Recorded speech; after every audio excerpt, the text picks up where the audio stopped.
Hey everybody, some structures built in ancient times were so well designed that they continue to be used even today. Here's 15 ancient structures that are still functioning. Starting with number 15, the Roman aqueducts. The Roman aqueducts of Segovia is one of the best preserved examples of ancient Roman engineering, and it still serves a functional purpose more than 1900 years after its construction. It was built during the late 1st or early 2nd century CE, likely under Emperor Trajan or Emperor Hadrian. It was designed to transport water from the Frio River to the city of Segovia, which covered a distance of about 17 kilometers. The visible portion of it, which passes through the heart of the city, stretches for about 800 meters, and it's composed of more than 160 arches that were made from unmortared granite blocks. The tallest sections reach nearly 29 meters.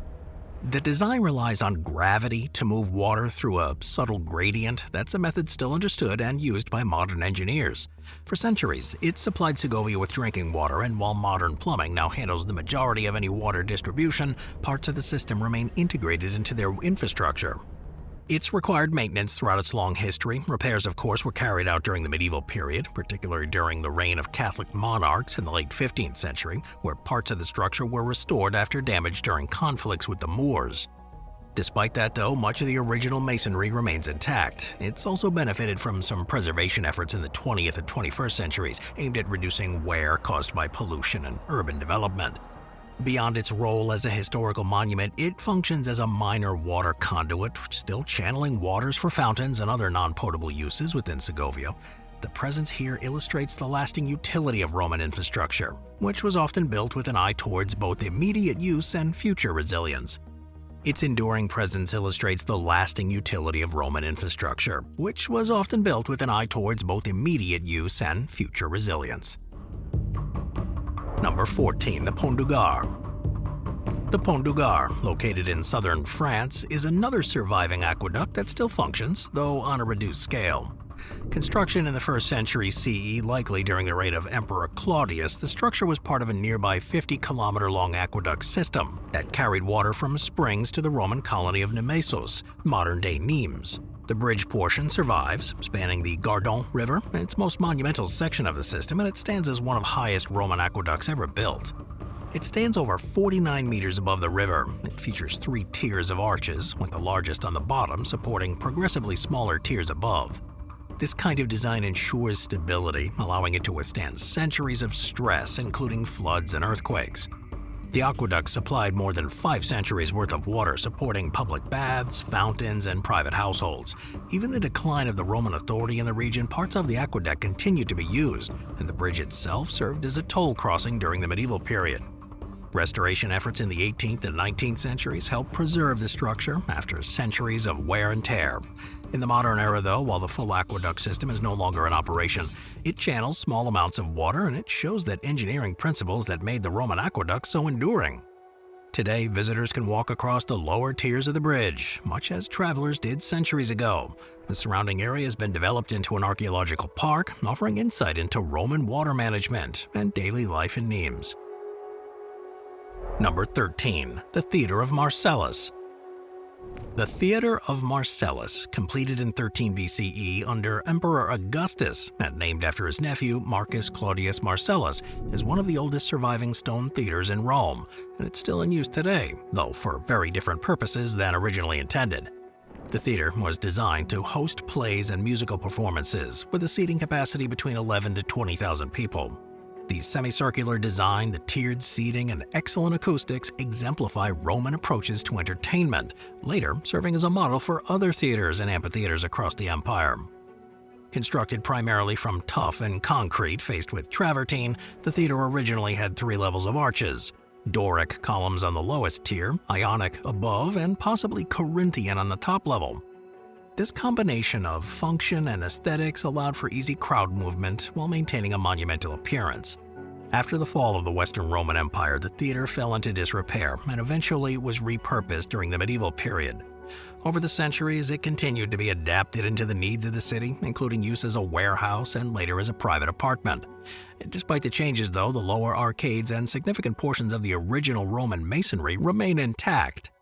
Today, the theater still functions as a performance venue during Rome's summer concert series. Modern events, often classical or operatic in nature, are held at an open-air stage built within the ancient ruins, utilizing the same semicircular layout.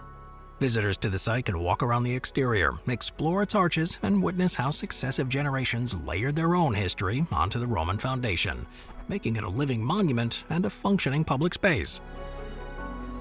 Number 12. The Archimedes Screw at Hama. In the Syrian city of Hama, along the Orontes River, an ancient water-lifting device known as the Archimedes Screw continues to function, showing the engineering principles that date back over 2 millennia. While Archimedes is credited with inventing the device in the 3rd century BCE, the versions in Hama were installed during the Roman and later Byzantine periods. The device consists of a helical surface inside of a cylindrical shaft, in which, when rotated, lifts water from the river to higher ground for agricultural use. Hama is famous for its wooden water wheels, or norias, which complement the Archimedes screws.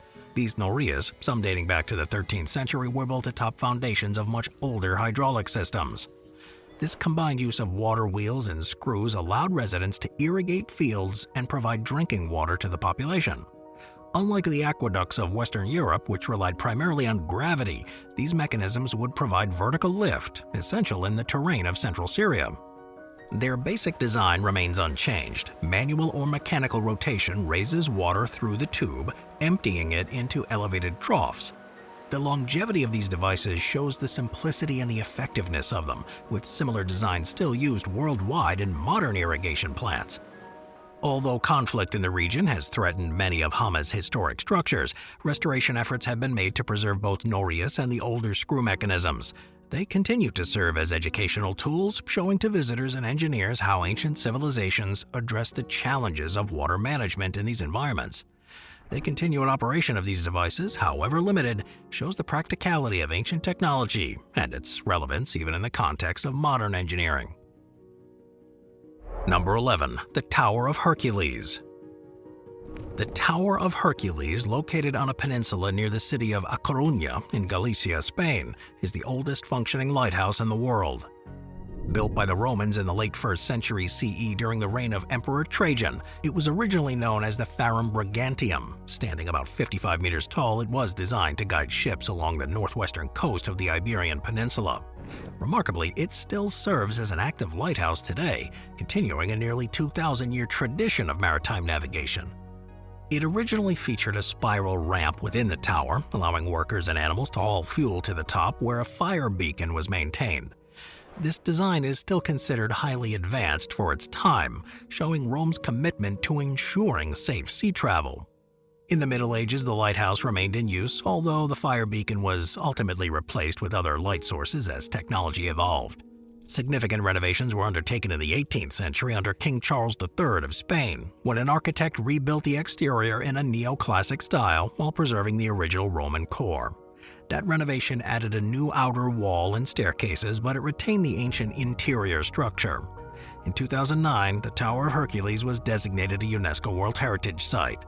Today, it's managed by the Spanish Maritime Authorities and remains operational. Visitors can climb the interior staircases to reach the observation decks, passing through layers of Roman and later medieval construction. It's a rare example of ancient infrastructure that survives and actively fulfills its original purpose in the modern era. Number 10. The Roman Bridge of Cordoba. The Roman Bridge of Cordoba, known locally as Puente Romano, is an ancient structure crossing the Guadalquivir River in southern Spain. It was constructed in the early 1st century BCE during the Roman Republic. The bridge was part of the crucial Via Augusta, or main road linking Rome's territories in Hispania. Going for about 247 meters with 16 arches, the bridge was originally built entirely of stone, and it served as Cordoba's main river crossing for nearly 2,000 years. Throughout its history, it's undergone restorations, but it's never really ceased to function as a crossing. The Moors rebuilt much of it during their rule in the 8th century, adding features like blended Roman and Islamic architectural styles. In later centuries, the medieval and Renaissance authorities also repaired and modified it, often reusing Roman foundations and piers. Despite the alterations, the bridge retains a significant portion of the original Roman engineering, including several foundational supports and structural elements. The Roman bridge remained Cordoba's primary crossing point well into the modern era. This location allowed it to facilitate trade, military movements, and civic life, connecting the historic city center, including the famous Great Mosque of Cordoba, with surrounding agricultural land. Today, the bridge continues to function, though it's been pedestrianized to preserve it. It remains a vital part of the city's urban landscape and a link between its past and present. Modern efforts have focused on conservation and stabilizing it against the effects of any flooding and erosion from the river. Lighting and paving have been updated to accommodate its new role as a landmark and a tourist attraction. But despite the changes, its original purpose as a river crossing is intact. It makes it one of the longest-serving Roman bridges still in operation anywhere in the world. Number 9. The Hagia Sophia. The Hagia Sophia in Istanbul, Turkey. It's one of the most enduring architectural achievements of the Byzantine Empire, and it remains fully functional nearly 1,500 years after its completion. Constructed between 530 and 537 CE under Emperor Justinian I, it served as the primary cathedral of Constantinople for nearly 1,000 years. The Hagia Sophia was revolutionary for its massive central dome, which spans 31 meters and appears to float above the building's interior thanks to a ring of windows at the base. Now, its purpose has shifted several times over the centuries, of course, reflecting the changing religious and political landscapes in the region. After the Ottoman conquest of Constantinople in 1453, it was converted into a mosque and minarets were added to the exterior. In 1935, following the foundation of the Republic of Turkey, the Hagia Sophia was secularized and transformed into a museum, preserving its Christian mosaics and Islamic calligraphy side by side. In 2020, it was reconverted into a functioning mosque, though it remains open to visitors and continues to serve significant cultural sites. The structure itself is remarkably well preserved given its age and the frequent seismic activity in this region. The construction utilized massive stone piers and a complex system of pentatives to support the immense dome. These are innovations that influenced the church and mosque design for centuries. Restoration efforts over the years have repaired earthquake damage and preserved the mosaic and marble work, ensuring the continued use of it. But today it functions primarily as a mosque with regular prayers held inside. This dual identity as a sacred space and a monument makes it one of the rare ancient structures still fulfilling a communal function similar to the original intent, serving as a place of worship, while also acting as a bridge between cultures and eras. Number 8. The Arena of Nimes. The Roman Arena of Nimes, located in southern France, it's one of the best preserved Roman amphitheaters in the world and continues to function as a public event space nearly 2,000 years after its construction. It was built around the year 70 CE, during the reign of Emperor Vespasian. The arena originally hosted gladiatorial games, public spectacles, and other forms of Roman entertainment. It was modeled, of course, on the Colosseum in Rome, but on a smaller scale. It measures about 130 meters long and 100 meters wide, with seating for around 24,000. This design reflects the mastery of the Roman builders. The elliptical shape ensured unobstructed views for spectators, while a complex system of passageways, staircases, and vomitoria allowed large crowds to enter and exit efficiently. Constructed of local limestone, the area has withstood centuries of weathering and human activity, remaining sound despite the change in use over time. Following the collapse of the Western Roman Empire, the arena was repurposed for defense, and later as a residential quarter during the Middle Ages, with houses, even small chapels built within. In the 18th and 19th centuries, those additions were removed as part of restoration efforts to return the arena to its original Roman form. Today, it serves as a venue for concerts, festivals, and reenactments of Roman games. It also hosts bullfights during the city's annual Fiera de Nimes, a tradition dating back to the 19th century. Modern seating and safety features have been integrated, of course, without compromising the structure, allowing it to function much as it did in antiquity, a place where large crowds just gather for public entertainment. While no longer used for gladiatorial combat, its role as a performance venue preserves its original purpose as a site for communal gatherings. It bridges the gap between ancient Rome and contemporary France. Moving on to number 7, the Roman Baths. The Roman Baths in the city of Bath, England, remains one of the most significant surviving Roman bath complexes, and it still functions in limited capacity nearly 2,000 years after its construction. Built around 70 CE during the Roman occupation of Britain, the baths were developed around natural hot springs that rise at a constant temperature of about 115 degrees Fahrenheit. The Romans regarded these springs as sacred, dedicating them to the goddess Sulis Minerva, and constructed an extensive bathing and temple complex that became a major religious center. The original structures included the Great Bath, changing rooms, heated chambers, and a sophisticated system of lead pipes and drains to manage the flow of the water. The engineering here allowed the water to circulate through the baths using gravity and the natural pressure of the springs, and over time, the site expanded and additional pools were added. After the fall of Roman Britain in the 5th century, the baths fell into disuse and were buried under centuries of silt and later medieval construction. They were rediscovered, though, during the 18th century, which sparked some renewed interest in Bath as a spa destination. Subsequent excavations then revealed the remarkably preserved Roman foundations and stonework, and efforts were then made to incorporate them into a new public bath facility built above and around the ancient site. Today, the Roman baths here are primarily a historical site and a museum, showing the original pools, the hypocaust systems, and artifacts discovered during excavations. While modern visitors cannot bathe in these historic pools due to some conservation concerns, the nearby Thermabath Spa uses the same spring water for public bathing, continuing the tradition established by the Romans nearly 2,000 years ago. This is a rare example of ancient hydroengineering still actively influencing modern spa culture. Number 6. The Parthenon. The Parthenon. I mean, come on, we had to talk about this one. It was completed in 432 BCE on the Athenian Acropolis. It remains an enduring example of ancient Greek architecture, and it still functions in a structural capacity despite centuries of damage. Originally built as a temple to Athena, the Parthenon was designed by architects Iktinos and Callicrates under the supervision of the sculptor Phidias. Its design incorporated advanced math principles, including subtle curvature and columentasis to correct optical illusions and create an appearance of perfect symmetry. Throughout its history, though, the Parthenon has served multiple purposes. First, as a Greek temple, later a Christian church, and then as an Ottoman mosque. In 1687, during a conflict between Venice and the Ottoman Empire, the Parthenon was heavily damaged when an ammunition store inside of it exploded. Despite this catastrophic event, the building's structure and several columns remain standing, showing the durability of its construction. While no longer serving as a temple, the Parthenon still functions as a load-bearing structure and as an active archaeological site. Restoration efforts ongoing since the 70s have focused on stabilizing the surviving columns, architraves, and pediments using both original marble and compatible material.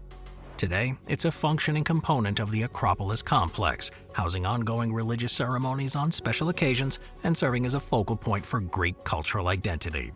The fact that its structural core continues to stand, supporting restored elements and enduring the seismic activity there, shows the lasting effectiveness of these ancient Greek techniques. Number 5. The Pont Valentre. The Pont Valentre, a fortified medieval bridge that spans the Lot River in Cahors, France, is among the finest surviving examples of medieval military engineering. Constructed over the course of 70 years from 1308 to 1378, it's an example of the turbulent political climate of 14th century France. While celebrated today and being a popular tourist attraction, the bridge has never ceased to fulfill the original purpose, provide a crossing over the river. But remarkably, this functional continuity spans 7 centuries, and it remains a rare example of infrastructure integrated into a modern urban landscape. The story of it begins at a time when the city of Cahors was both a thriving center of commerce and a military outpost. It prospered during the 12th and 13th centuries as a hub for trade and banking. However, the Lot River, which bisected the city, presented an opportunity and an obstacle. It facilitated trade and transport, but it created vulnerability in the city's defenses. The bridge would secure a reliable crossing for merchants and travelers while serving as a defensive barrier. It goes for about 172 meters in length, and it's supported by 6 pointed arches and anchored by 3 massive square towers. The towers were originally gated and could be closed off in times of siege. The architectural style is characteristic of 14th century Gothic engineering, with the pointed arches and fortified towers blending a utility with stark, austere beauty. The defensive features remain largely intact, which offers modern visitors a sense of the bridge's original function. A colorful legend surrounds it, adding a layer of folklore to it. According to local tradition, the prolonged construction of it was so frustrated the master builder that he made a pact with the devil, offering his soul in exchange for its completion. When the bridge was finished, the builder tricked the devil by ordering him to fetch water in a sieve, an impossible task. Enraged, the devil allegedly sought revenge by loosening one stone from the central tower each night, a motif commemorated in 19th century when architect Paul Gott added a carved figure of a devil clutching a stone during restoration work. Its restoration began in earnest in the late 19th century, spurred on by a broader revival of interest in medieval architecture across France. The architect undertook extensive repairs between 1867 and 79, carefully reconstructing missing battlements and reinforcing the bridge's integrity while preserving its authenticity. In 1998, it was inscribed as a part of the UNESCO World Heritage Site, and today it's pedestrianized, ensuring its preservation but also allowing visitors to experience it much as travelers did in the Middle Ages, on foot and with amazing views of the river and surrounding hillsides. Beyond the practical role, though, the bridge does serve as a focal point for some cultural events, festivals, and historical reenactments there, reinforcing its status as a living monument. Standing on its weathered stones, you can sense the countless generations who have crossed before, merchants, pilgrims, soldiers, and now tourists, all linked by a bridge whose purpose has endured for nearly 700 years. Number 4. The Basilica of San Vitale. The Basilica of San Vitale, located in the northern Italian city of Ravenna, is one of the most important surviving monuments of early Christian Byzantine art and architecture. Completed in 547 CE during the reign of Emperor Justinian I, this is an example of Roman building techniques and Eastern artistic traditions that were combined to define the Byzantine world. Nearly 15 centuries after its consecration, San Vitale continues to function as an active place of worship.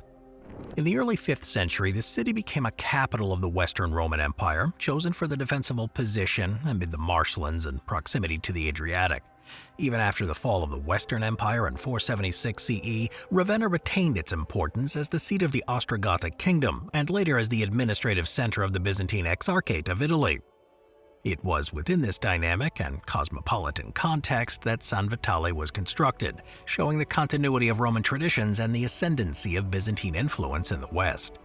San Vitale's most celebrated feature is the interior decoration, particularly the mosaics that adorn the apse and choir. These mosaics, made from vibrant glass, rank among the finest examples of Byzantine art anywhere in the world. The most famous panels depict Emperor Justinian and the Empress Theodora, each accompanied by retinues of courtiers, soldiers, and clergy. These images are not merely portraits, they're visual proclamations of their authority and divine sanction, reinforcing the close relationship between the church and state in the Byzantine worldview. The construction techniques combine Roman engineering with Byzantine elements. The building's walls are composed of lightweight brick, reducing the weight while allowing for a greater height and spacious interior. The dome, constructed without centering, that's temporary wooden supports, shows Byzantine mastery of brick vaulting. Marble revetments and carved capitals, many imported from the eastern Mediterranean, further attest to Ravenna's role as a crossroads of trade and culture. In the Middle Ages, additional frescoes and altars were added, which shows the evolving liturgical practices there. But despite the changes, the core structure and mosaics remain remarkably untouched, allowing modern people to experience it much as it appeared in the 6th century. It's undergone several restorations in the 19th and 20th centuries to address any structural issues and to protect the mosaics from humidity and environmental damage. In 1996, San Vitale was inscribed on the UNESCO World Heritage List as part of the early Christian monuments of Ravenna, recognizing its significance as a masterpiece of Christian art and architecture. Today, San Vitale remains an active Roman Catholic church, hosting regular services alongside its role as a tourist destination. Pilgrims and visitors are drawn to its serene interior, while the shimmering mosaics continue to inspire, much as they did in Justinian's time.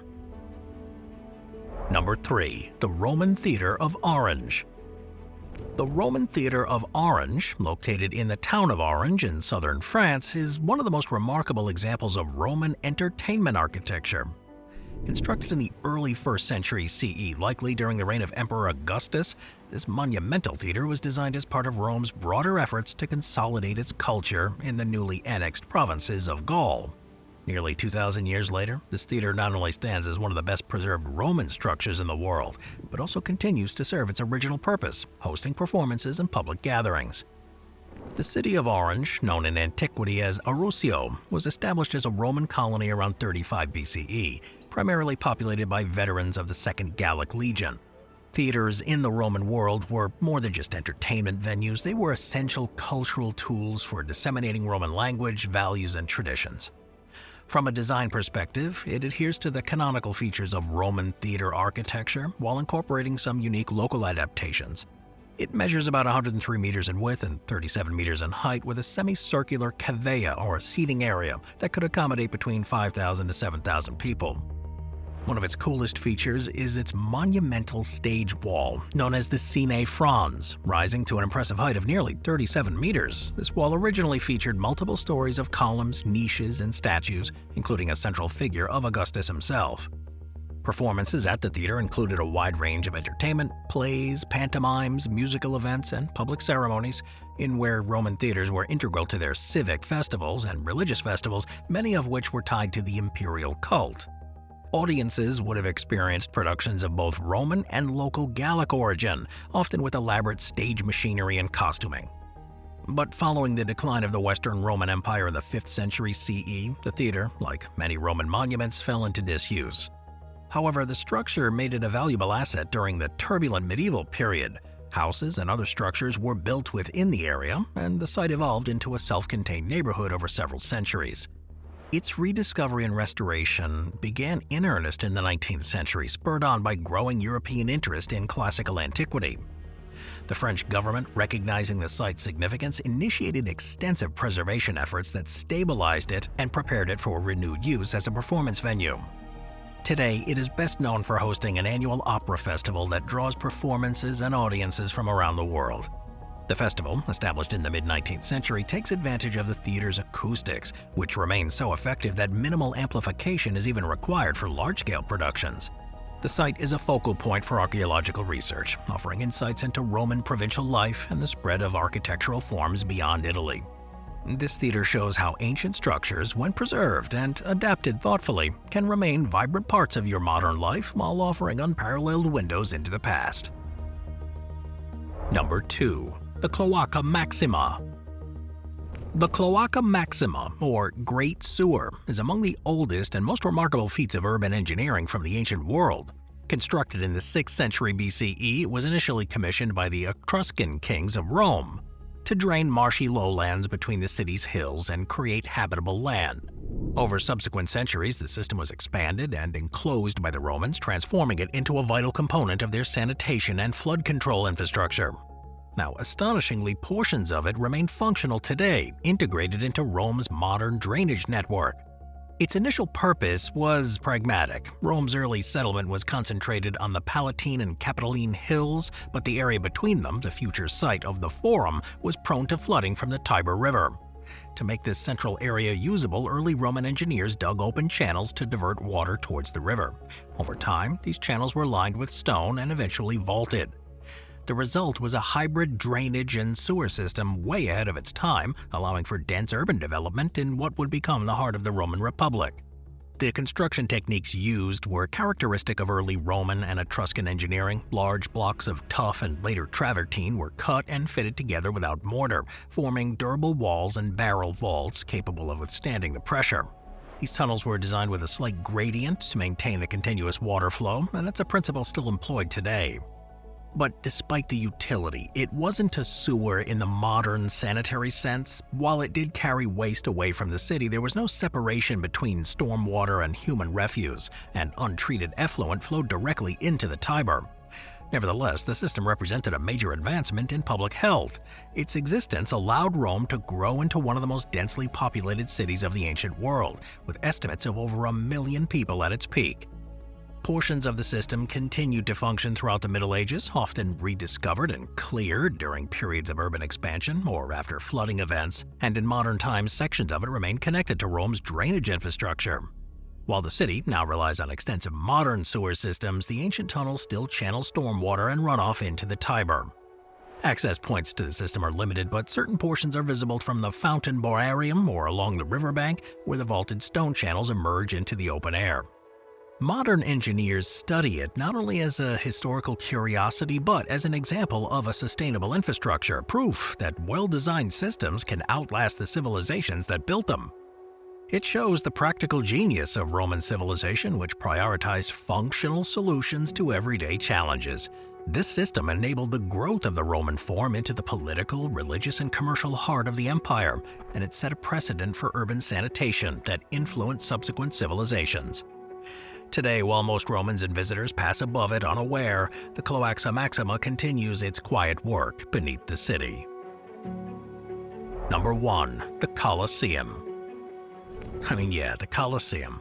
It's known as the Flavian Amphitheater. It stands in the heart of Rome, and it's one of the most iconic monuments of the ancient world. Constructed between 72 and 80 CE under the emperors Vespasian and Titus of the Flavian dynasty, the Colosseum was designed as a grand public entertainment venue. Nearly 2,000 years after its completion, it still functions in a limited but remarkable way. While it no longer hosts gladiatorial combat or wild beast hunts, it's a space for public gatherings, religious ceremonies, and cultural events. The Colosseum's construction marked a significant turning point in Roman architecture and public life.